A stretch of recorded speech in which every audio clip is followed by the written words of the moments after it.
My name is Adam Thorne. I'm 63 years old, and until recently, I considered myself a man who had truly achieved everything of consequence. A thriving, self-built career as a prominent real estate developer responsible for shaping entire skylines in booming Californian cities, a magnificent home, a sprawling architectural marvel overlooking the tranquil, endless expanse of the Pacific coastline, designed specifically to capture the breathtaking sunsets Clara adored.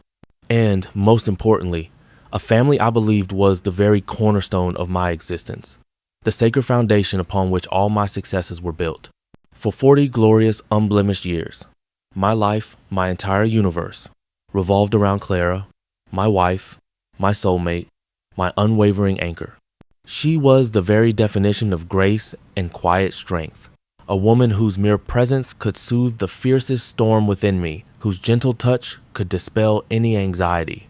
We met at UCLA, where I, ever the pragmatist, was intensely studying business administration, meticulously planning my ascent.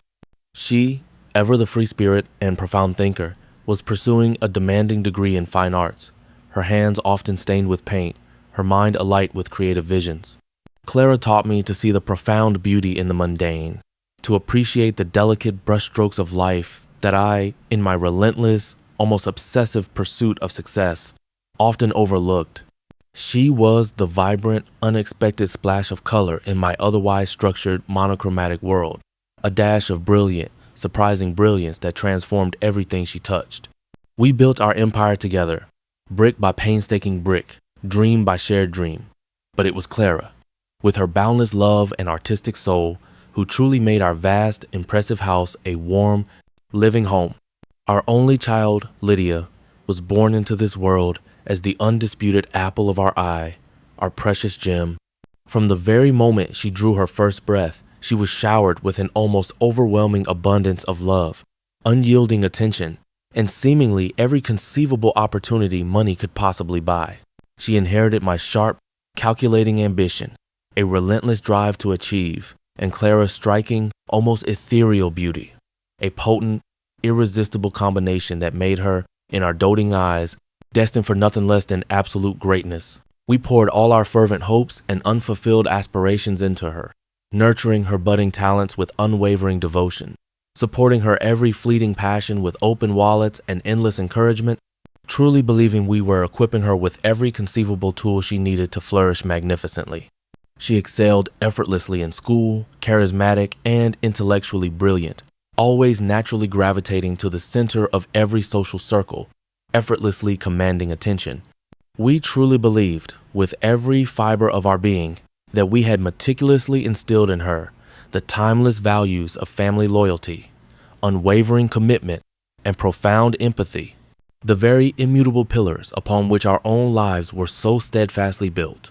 We firmly believed we had raised a woman who fundamentally understood the sanctity of commitment, the profound, unshakable depth of familial bonds, the sacred duty we owe to those we love.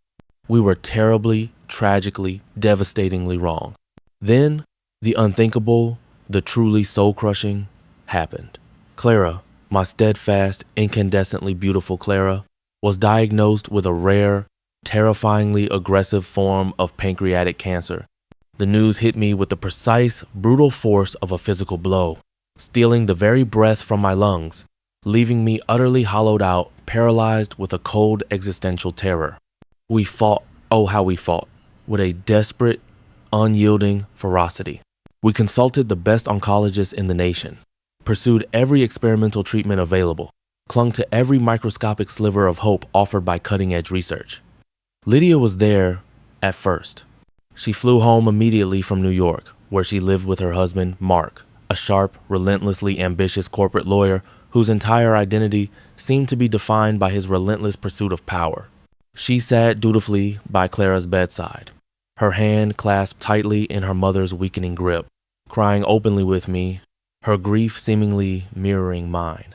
For a fleeting, fragile moment, I dared to believe that, in this brutal crucible of shared pain and impending loss, our family would truly unite, forging unbreakable bonds, emerging stronger, more resilient than ever before. But as Clara's condition worsened with each passing day, as the agonizing battle became more relentless, more hopeless, Lydia's visits grew noticeably shorter, her phone calls less frequent, her voice increasingly detached. Life in New York, with Mark and his demanding, all-consuming career, beckoned with its siren song of ambition and social climbing. My heart ached with a dull, constant throb, but I, in my naivete, attributed her increasing distance to her relative youth, her presumed inability to truly comprehend the crushing gravity of impending, irreparable loss.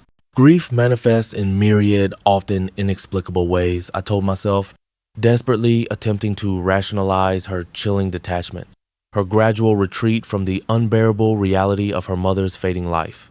Clara passed away on a crisp, golden autumn morning, the kind of breathtakingly beautiful day she adored, with shafts of warm, liquid light streaming through the bedroom windows, illuminating the dust motes dancing in the air, a silent, poignant ballet, the silence that descended upon our once vibrant house, previously filled with her gentle, melodic laughter, the soft rustle of her paintbrushes, the cheerful clinking of teacups, became an unbearable, suffocating weight, a vast, echoing void. My world, once so vibrant, so full of life and color, turned shades of desolate gray, stripped of all joy. I remember the exact moment I called Lydia, my voice thick with unshed tears, choked with overwhelming grief, to deliver the most devastating news of my life. There was a prolonged, unsettling pause on the other end of the line, a hesitation that chilled me to the very bone, far deeper than the autumnal air. "Dad," she said, her voice softer than usual, a feigned tenderness. "I'm so incredibly sorry. I truly am. This is awful." A flicker of desperate hope, a yearning for her comforting presence, for the solace of her touch, surged within my broken heart. "When's the funeral?" "I'll book a flight immediately, no matter the cost." "It's set for Friday, darling," I told her, my voice catching on a sob, struggling to maintain composure. "We're holding a small, intimate service at the family church, exactly as your mother wished, followed by a quiet wake at the house. Your mother always adored autumn flowers. I'm arranging for a profusion of golden chrysanthemums and vibrant asters just for her." Another pause. This one significantly longer. A heavy, suffocating silence that stretched between us across the miles, pregnant with unspoken truths. Then, her voice, laced with a strange, unsettling blend of practiced apology and what sounded suspiciously like a barely concealed annoyance, a deep-seated, infuriating resignation. "Dad, I just can't. Friday's Mark's birthday. We've had these plans for months, a huge, elaborate celebration, a weekend getaway to the Hamptons. All his family is flying into town from across the country. You know how incredibly important his career is, and this is a massive networking event for him, a chance to solidify crucial connections." The words hit me with the precise, brutal force of a physical blow, stilling the very air from my lungs, leaving me breathless and reeling. I felt as if I'd been summarily plunged into an icy, bottomless abyss, colder than any grief, colder than the grave itself. My wife, her mother, the woman who had painstakingly brought her into this world, nurtured her, and loved her unconditionally with every fiber of her being, was to be buried, and Lydia, our precious daughter, was choosing a lavish birthday party, a networking event for her husband's career, over her own mother's final farewell. I heard the frantic pounding of blood in my ears, a furious, deafening roar that drowned out all other thoughts. "Lydia," I managed, my voice a strained, barely audible whisper, raw with disbelief and betrayal. "This is your mother. Your mother. Her funeral. A birthday can be celebrated any day, any year, with countless redos. A funeral is once, a final goodbye, irreversible." "Dad, you just don't understand," she insisted, a slight, almost imperceptible edge creeping into her voice, a defensive hardening, a brittle impatience. "Mark's family is flying in from all over the country, from London, from Tokyo. It's a huge deal for his firm, for our standing. And honestly, Mom wouldn't want me to miss something so incredibly important for Mark. She always wanted me to be happy, to prioritize my marriage, to ensure my future was secure. The sheer audacity to invoke Clara's sacred name, to shamelessly twist her boundless, selfless love into such a hollow, self-serving excuse for such profound, unforgivable callousness. My vision blurred with an overwhelming surge of rage and agonizing pain. "Lydia," I said, my voice rising, finally losing its composure, cracking with raw emotion, "your mother, Clara, loved you more than life itself. She deserved your presence at her funeral. She deserved your respect, your final farewell. This is not merely an absence. It is a profound insult. It is an act of unforgivable betrayal." "Don't be dramatic, Dad," she snapped, the thin mask of polite apology finally slipping away, revealing the cold, unfeeling core beneath. Her tone was sharp, dismissive. "You're grieving. I understand that. But you can't expect the entire world to stop because of it. We'll come visit you next month. I promise. We'll do a proper memorial then." Next month. As if a belated, performative visit could possibly erase this indelible, unforgivable wound, this gaping chasm she had carved between us. I hung up the phone, my hand trembling so violently I almost dropped the receiver. It clattered against the cradle, a jarring, discordant sound that reverberated through the silent, empty house, echoing the broken pieces of my heart. My daughter, my only child, had made her choice. And she had chosen definitively against her mother, against me, against the very concept of family loyalty, against every value we had supposedly instilled in her. The grief that had been a dull, constant ache now morphed into a sharp, burning resentment, a furious, all-consuming indignation that threatened to obliterate every tender memory I held. My love for her, once boundless, once a deep wellspring, felt as if it had been brutally severed, a raw, bleeding wound that refused to close. The funeral was a quiet, somber affair, imbued with Clara's gentle spirit, exactly as she would have wanted it. But the aching, monumental emptiness left by Lydia's callous absence was a gaping wound in my soul, a constant, throbbing pain. Each glance at the empty pew beside me, the space where she should have been, was a fresh stab to the heart. Friends, longtime colleagues, and even distant relatives offered their sincere condolences, their eyes filled with a thinly veiled pity when they realized my only daughter wasn't there, their hushed whispers a constant, humiliating undercurrent. "Where's Lydia?" they'd inquire, their voices laced with unspoken judgment, with obvious curiosity. I would offer some vague, evasive excuse, a flimsy fabrication about a professional commitment, an unavoidable conflict, but the words tasted like bitter ash in my mouth, burning my tongue. My pride, once so strong, so unyielding, was now shattered, scattered like dust. Days bled into desolate weeks, weeks into agonizing months. My sprawling, beautiful home, once filled with the warmth of Clara's presence, felt cold, empty, echoing with the profound silence that Clara had once filled so effortlessly with life, laughter, and the soft strains of classical music. Every cherished corner held a memory, a poignant ghost of her presence, a painful reminder of what I had lost and what I had been so cruelly denied by my own flesh and blood. The initial shock and grief deepened into a profound loneliness, a bitter, soul-crushing solitude that threatened to consume me whole. Lydia called occasionally, her voice polite, distant, never truly apologetic, never acknowledging the gaping wound she had inflicted. She acted as if her absence had been a minor inconvenience, easily forgotten, brushed aside. She would talk endlessly about Mark's latest promotion, their newly acquired luxury car, their exotic, extravagant vacations to Santorini or the Maldives. Never about Clara, never about my unbearable pain, never about the deepening chasm between us. It was as if her world had moved on, leaving me stranded in a desolate landscape of sorrow and betrayal. It was during one of these excruciating calls, her cheerful voice grating on my nerves like fingernails on a chalkboard as she blithely described a lavish private yacht cruise in the Caribbean, that a cold, hard, unyielding resolve solidified within me. I was Adam Thorne, a man of action, a man who built empires from the ground up, a man who understood the fundamental principle of consequences. She had made her choice, explicitly and unapologetically.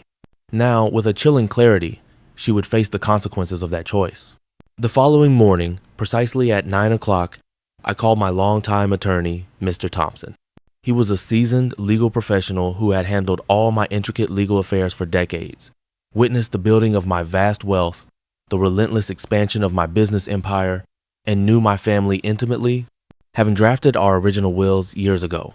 He was a stoic man, rarely showing any outward emotion, his face usually a mask of professional impassivity, but when I told him what I wanted, his usual unreadable expression softened almost imperceptibly. A flicker of genuine concern, perhaps even pity, appearing in his usually steely eyes. "Adam," he began, his voice unusually gentle, a stark departure from his usual detached legal tone. "Are you absolutely sure about this? This is a profoundly significant decision. Your will, as it stands, leaves everything, virtually your entire estate, to Lydia. It's a very substantial legacy." "I am absolutely sure, Robert," I stated, my voice devoid of emotion, a cold, calculated tone that surprised even myself with its unwavering finality. Lydia made her priorities undeniably clear. Her mother's final farewell, the very last chance to say goodbye to the woman who gave her life, was deemed less important than her husband's birthday party, less important than his career networking event. She has explicitly chosen her path. I am simply acknowledging that choice, formalizing it legally. I want her disinherited. Every single penny. I want it all to go to a carefully established charitable trust that Clara and I had discussed years ago, a foundation focused specifically on art education for underprivileged children. Is exactly what Clara would have wanted. She believed passionately in nurturing raw talent, in giving transformative opportunities to those who genuinely deserve them, those who would cherish them. Unlike some, the last part was unspoken, hanging heavily in the air, a bitter truth that Mr. Thompson, with his keen understanding of family dynamics, understood perfectly. He nodded slowly, his gaze steady, unwavering, understanding the profound, unspoken pain and the deep-seated resolve behind my decision. "Very well, Adam. I'll draft the new documents immediately. I'll ensure it is legally airtight, leaving no room for challenge." The day I signed the new will felt strangely liberating, yet profoundly, deeply sad. It was an act of grim finality, severing the last tangible financial ties to a daughter who had, in my eyes, definitively severed the emotional ones long ago. It was a cold comfort, a hollow victory, a Pyrrhic triumph, but a victory nonetheless, a declaration of my dignity and my refusal to be trampled upon. I had dealt with her betrayal in the only way I knew how, by imposing a consequence that precisely reflected the crushing magnitude of her disregard. I retreated further into my vast, empty home, a gilded cage, surrounded by Clara's beautiful, silent art and the haunting ghosts of our shared past. I attempted to fill my days with relentless work, managing my vast portfolio of properties, attending endless board meetings, poring over development blueprints, but the intrinsic joy, the driving passion, had inexplicably gone out of it. My friends, concerned by my increasing reclusiveness, tried relentlessly to pull me out of my self-imposed shell, inviting me to elaborate dinners, challenging golf games, and exclusive social events, but I consistently, politely declined. The bitterness was a heavy, suffocating cloak, insulating me from the warmth of the outside world, yet simultaneously suffocating me, stifling any remaining spark of happiness.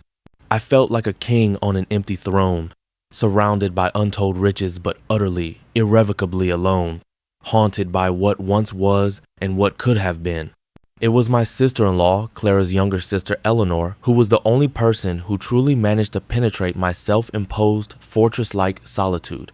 Eleanor was a whirlwind of relentless energy and unwavering, almost infuriating optimism. A recently retired kindergarten teacher whose boundless compassion and simple, straightforward wisdom had always been a source of both gentle exasperation and profound comfort to Clara. She called me relentlessly, her calls escalating to daily occurrences. Then, with a determined persistence, she started showing up at my doorstep unannounced, armed with steaming homemade casseroles and a stubborn refusal to let me wallow indefinitely in my misery. "Adam," she said, one chilly afternoon, finding me staring blankly at the restless ocean from my living room window, lost in a haze of sorrow, a half-eaten, forgotten sandwich on the table beside me.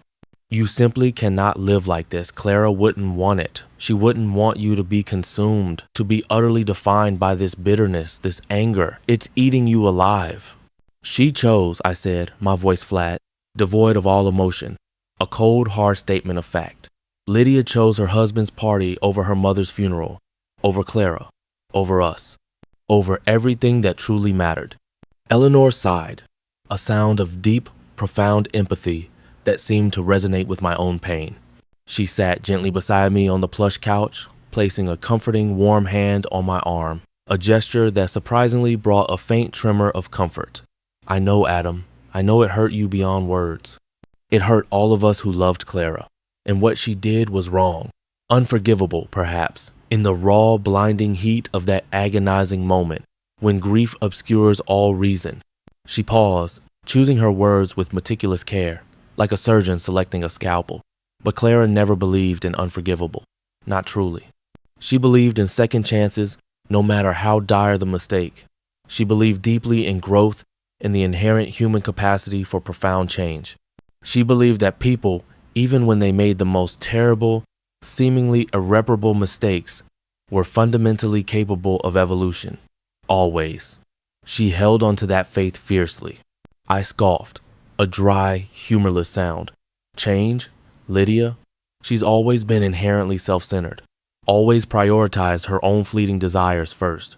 We just blinded ourselves to it with our boundless love, our desperate wish for her to be perfect. Perhaps, Eleanor conceded, her voice gentle but unyielding, her eyes holding mine steadily. Or perhaps she was a young woman, barely an adult, caught up in a relentlessly demanding new life, navigating crushing social and professional pressures, making a truly awful, irreversible mistake under extreme duress. Grief, Adam, makes us selfish. It makes us lash out, makes us see the world in stark, unforgiving, black and white. But love, real love, the kind of love Clara embodied, is filled with countless shades of gray. It's messy, it's complicated, it encompasses flaws and failures. She's Mark's wife. First and foremost, I muttered, the deep-seated resentment still burning like an unextinguished ember, hot and persistent, always about his career, his family, his everything. We were merely an afterthought, a faded memory. And what about your career, Adam? Eleanor challenged, her eyes fixed on mine, penetrating my defenses. Didn't you, at times, prioritize work over absolutely everything? Didn't you spend years, decades even, building your colossal empire, sometimes, perhaps often, at the expense of other crucial things, of family time, of personal connection, of quiet moments? The question hung in the air, a bitter, undeniable truth that struck me with unexpected force. My ruthless, all-consuming pursuit of success had indeed consumed much of my life, often sidelining crucial family events, neglecting cherished hobbies, even, at times, taking Clara's unwavering presence for granted, assuming she would always be there, silently supporting my ambition. I had been physically present, yes, but often mentally preoccupied, my thoughts always lingering on deals, on blueprints, on market trends. The profound irony stung, a bitter taste on my tongue. Eleanor saw my hesitation, the subtle shift in my rigid posture. She leaned forward, her voice dropping to a confidential, almost conspiratorial whisper, a memory shared in sacred trust. Adam, I'm going to tell you something that Clara confided in me. A secret she made me promise to keep until the absolute right moment, a moment like this. She made me promise. She knew, with an almost uncanny intuition, that Lydia struggled immensely with the immense pressure emanating from Mark and his relentlessly demanding family, the intense, almost suffocating social expectations they faced in their cutthroat New York circles. Clara always said Lydia was trapped, caught hopelessly between what she felt she desperately owed Mark, his family, his career, and what she knew, deep down in her heart, she owed us, her true family. She was weak, yes. She made a terrible choice out of fear, out of a desire for acceptance. But Clara saw her true heart beneath all the layers of self-preservation, beneath the desperate need to please, beneath the crippling fear of disappointing Mark's powerful family. She often said to me with a wistful smile, "My Lydia, is a diamond, Eleanor, but she's buried under a mountain of crushing expectations. One day, when the pressure eases, she'll shine, brighter than any jewel. My mind reeled, stunned by this revelation. Clara knew? My perfect, perceptive Clara had seen Lydia's struggles, her profound internal conflicts, her deep-seated fears. Even when I, blinded by my own pain and rage, had only seen unforgivable betrayal, my brilliant, intuitive Clara had understood the complexities I had refused to acknowledge.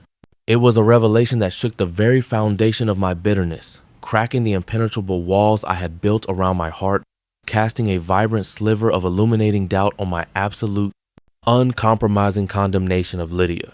Over the next few months, Eleanor continued her gentle, unwavering assault on my hardened heart, her compassion a relentless, quiet force. She didn't preach, she didn't demand, she didn't even explicitly suggest forgiveness. She simply shared more stories of Clara's boundless compassion, her unwavering faith in the inherent human capacity for redemption, her unwavering belief in the power of second chances. She brought up old, cherished memories, moments of shared laughter, quiet, intimate conversations where Clara would offer profound, almost prophetic insights into the complexities of human nature, the hidden motivations behind seemingly inexplicable actions. Eleanor subtly, persistently, kept mentioning a profound phrase Clara often used, a mantra she lived by. Forgiveness isn't about excusing the past, Adam. It's about liberating your future. It's a gift you give yourself. One rainy afternoon, as we sat in Clara's beloved art studio, the air thick with the nostalgic scent of linseed oil and turpentine, surrounded by her beautiful, unfinished canvases, each one a testament to her vibrant spirit, Eleanor finally delivered the news that truly cracked through my last, stubborn defenses. She had been quietly, cautiously in touch with Lydia, without my knowledge, patiently cultivating a fragile, hopeful rapprochement between us. Adam, she said, her voice soft, almost hesitant, as if treading on sacred ground. Lydia's pregnant. She's due in 6 months. It's a boy. Your grandson. The words echoed in the quiet, hallowed space of the studio, hitting me with an unexpected, overwhelming force. A grandchild. Clara's grandchild. My grandchild. A new life. A fresh, untainted beginning. A beacon of pure, unadulterated hope in the suffocating darkness I had wrapped around myself like a shroud. The news brought a lump to my throat, a sudden, powerful welling of raw emotion, a wave of profound tenderness I hadn't felt since Clara had passed from this world. It was a visceral, almost primal connection to the future, to Clara's enduring legacy, a whisper of immortality. Lydia, Eleanor continued, her voice gaining a quiet strength, her eyes shining with hopeful tears. She's terrified, Adam. She misses you desperately. She misses her mother more than she ever truly let on. This pregnancy, it's changed her. It's made her see things with a startling, sobering clarity. She wants to make amends, to genuinely atone for her past mistakes. She wants her child to know his grandfather, to hear stories about his incredible grandmother, Clara. She wants us to be a family again, truly. I stood up, walked slowly to the large studio window, and stared out at the Rain Street garden, Clara's vibrant roses drooping under the gentle, incessant downpour. The bitterness, the consuming anger, the carefully constructed, impenetrable walls I had so painstakingly built around my heart, brick by painful brick, began to crack, to crumble, to dissolve into nothingness. Clara's voice, channeled through Eleanor's gentle words, resonated within me, clearer than ever. Forgiveness isn't about excusing the past, Adam. It's about liberating your future. And a grandchild, a pure, innocent life, deserved a whole, loving family, not a broken, fractured one, clinging desperately to old, festering wounds and ancient grievances. She's been struggling, Adam, Eleanor added, her voice full of a deep, understanding compassion. Mark's job became even more demanding, even more isolating, and he's rarely home, often absent for weeks at a time. She feels incredibly isolated, alone, in a demanding city, facing motherhood by herself. This baby, this tiny new life, it's forcing her to reevaluate absolutely everything. She needs you, Adam. Not your money, not your influence, but you, your love, your wisdom, your presence. That last part hit me with a profound, almost devastating clarity. Not your money, but you. All these years, I had believed that I had disciplined her, justly punished her, by cruelly disinheriting her, by cutting her off financially. But perhaps, in my blinding anger, in my desperate need for retribution, I had punished myself far more severely, inadvertently cutting off the very connection I, deep down, desperately craved, the familial bond that sustained me. I, too, was lonely. I, too, longed for family, for a sense of belonging beyond my material wealth, beyond my impressive properties and bank accounts. The thought of a grandchild, a tiny, innocent, new life, stirred something profoundly tender within me, a deep wellspring of untapped love that had been dormant since Clara's passing. She wants to talk, Eleanor pressed gently, her voice barely a whisper, yet filled with a potent urgency. Just a phone call. No pressure, no demands. Just to talk, to truly connect. I hesitated, the warring emotions clashing violently within me. Pride versus longing, the searing pain of past betrayal versus the fragile hope of future redemption. Finally, after what felt like an eternity, I nodded. A small, almost imperceptible movement, but one that signaled a monumental shift within my soul. Tell her. Tell her I'll call her tomorrow. At noon, my number hasn't changed. The call was awkward at first, stiff with unspoken apologies and the heavy weight of years of festering hurt. Lydia's voice was hesitant, fragile, almost unrecognizable, a stark contrast to her usual, confident, almost brittle tone. "Dad," she began, her voice trembling slightly, thick with unshed tears. I'm so incredibly sorry. About Mom's funeral. About everything. There's no excuse. I was wrong. Terribly, unforgivably wrong. I let Mark's expectations and my own selfish ambition blind me to what truly mattered. I hated myself for it every single day, but I didn't know how to fix it, how to even begin to bridge the chasm I created. Her voice broke, choked with genuine emotion. And in that raw, vulnerable moment, I heard not the self-centered, callous daughter I had imagined her to be, but a deeply grieving, profoundly regretful young woman, terrified of her own impending motherhood, desperate for reconciliation, yearning for a guiding hand. My heart, so long hardened by resentment, began to soften, to thaw, melting like ice in the warmth of her genuine remorse. "Lydia," I said, my voice surprisingly steady, though tinged with emotion. It was a terrible day, the worst of my life. And your absence, your choice, left a wound that felt like it would never, ever heal. It felt like a betrayal of everything Clara and I had built. I let the words hang there, acknowledging the depth of my profound pain, but without accusation, simply as a statement of truth. But Eleanor told me about the baby, a grandson, and that changes things. A small, hopeful sob escaped her, a sound of relief and burgeoning hope. "Yes, Dad, a boy. And I want him to know you, truly know you. To know about Grandma Clara, about her kindness, her art, her wisdom. I want us to be a family again, a real family. I've learned so much since then, Dad, about what truly matters in life, about love and sacrifice, and making difficult, painful choices, and putting others first." We talked for nearly an hour, navigating the treacherous waters of past hurt and lingering regret. There was no easy resolution, no magic wand to instantly erase the past, but there was a significant crack in the previously impenetrable wall, a glimmer of fragile, precious hope. We agreed to meet in person, in a neutral space, to talk more, to rebuild, brick by painful brick. The first meeting was at a quiet, unassuming cafe, a place neither of us had any strong emotional ties to, making it easier to simply be ourselves. Lydia was visibly nervous, her usually perfectly composed, almost aloof demeanor replaced by a raw, palpable vulnerability that touched me deeply. She apologized again, more profoundly, more sincerely this time, not just for the egregious act of missing the funeral, but for her general self-absorption, her distant, often uncaring behavior in the years leading up to Clara's death. She spoke candidly of Mark's relentless pressure, the corporate world's unforgiving, soul-crushing demands, and how she had slowly lost herself trying to keep up, trying desperately to please him and his powerful, judgmental family, sacrificing her own identity in the process.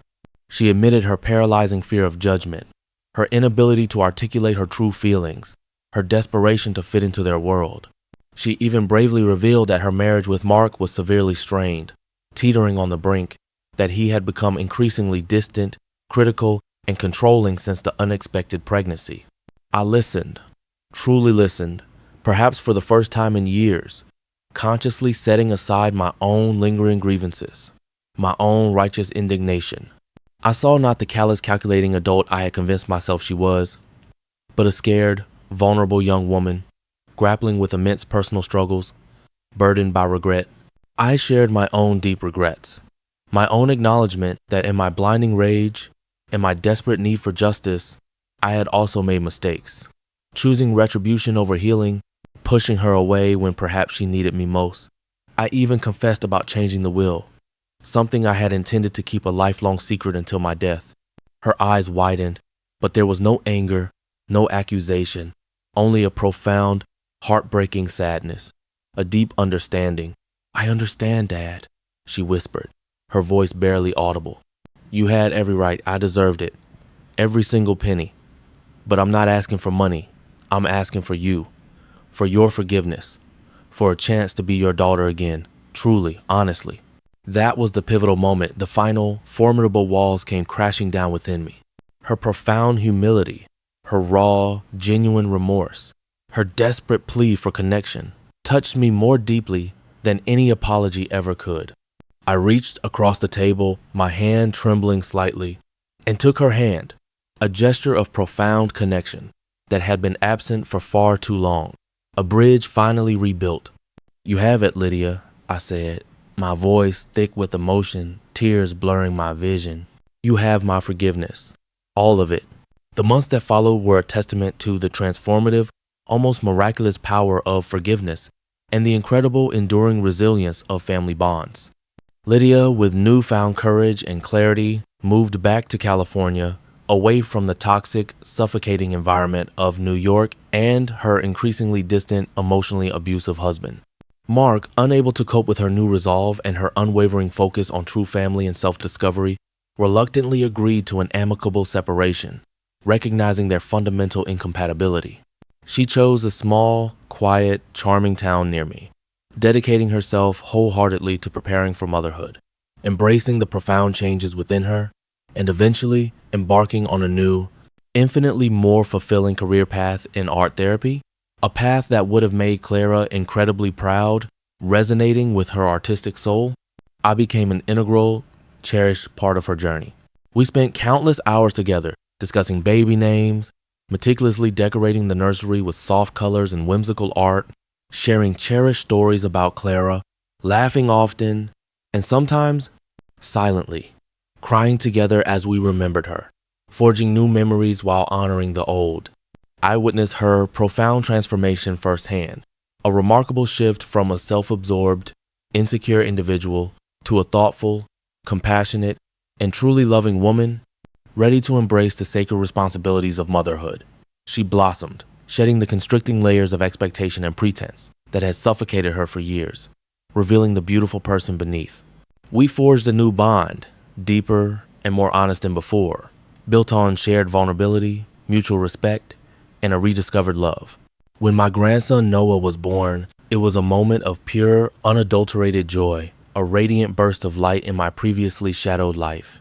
Holding that tiny, perfect, squirming bundle in my arms, feeling his small fingers clasp mine, I felt a resurgence of life, a profound sense of peace, a connection to the eternal cycle of existence. Clara's legacy, her boundless love, her gentle spirit, lived on vibrantly in this new generation, a tangible presence.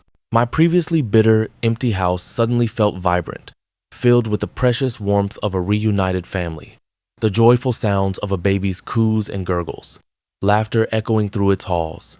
I never reinstated Lydia as the sole heir to my entire fortune, Instead, guided by Clara's enduring spirit of generosity and my own renewed, profound perspective on the true meaning of wealth, I meticulously revised my will again. A significant, substantial portion of my wealth still went to Clara's beloved art education charity, ensuring that countless underprivileged children would have the opportunities, the artistic outlet, the creative spark that Lydia had nearly squandered.